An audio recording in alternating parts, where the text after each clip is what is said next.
Il aurait pu rester là-bas, en Turquie, là où son entreprise tournait à plein régime, là où le confort était assuré, où tout roulait, là où il avait su trouver sa place, s'imposer, prospérer, là où ses produits conçus avec rigueur et innovation se vendaient aux quatre coins du monde. Mais non, il a fait un choix audacieux, un choix fort, un choix de cœur. Hamidou Ouédraogo a cru. Il a cru en son pays. Il a cru en la terre de ses ancêtres. Il a cru, tout simplement, au Burkina Faso piloté par le capitaine Ibrahim Traoré.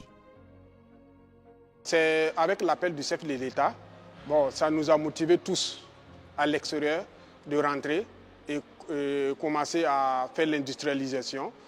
L'autorisation d'implantation, ça a été très facile. Quand on a déposé, on a obtenu ça en une semaine.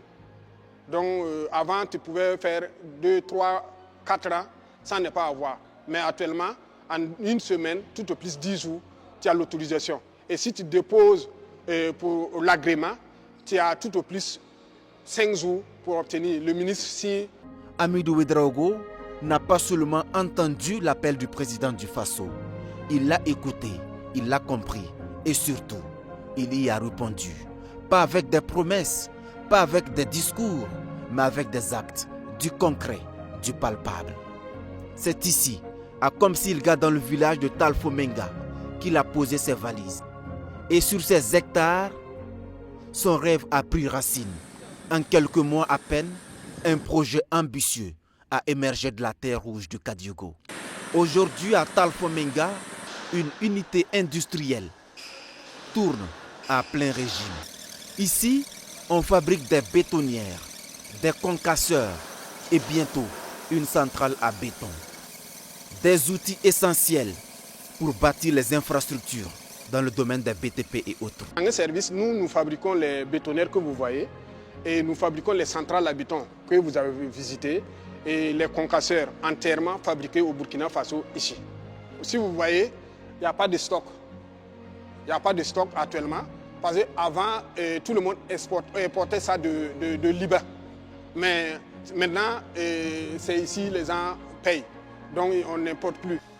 Tout est pensé, conçu, assemblé par des Burkinabés. Ce n'est plus un rêve, ce n'est plus un projet, c'est une réalité vivante.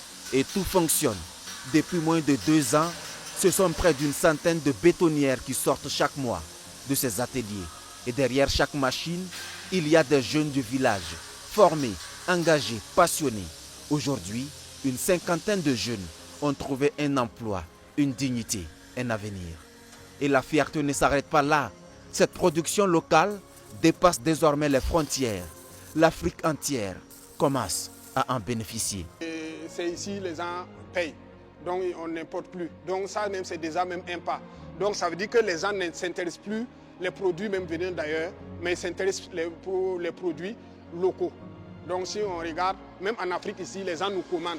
Mais nous, on n'arrive pas à les satisfaire. Par exemple, la demande même d'ici même est trop.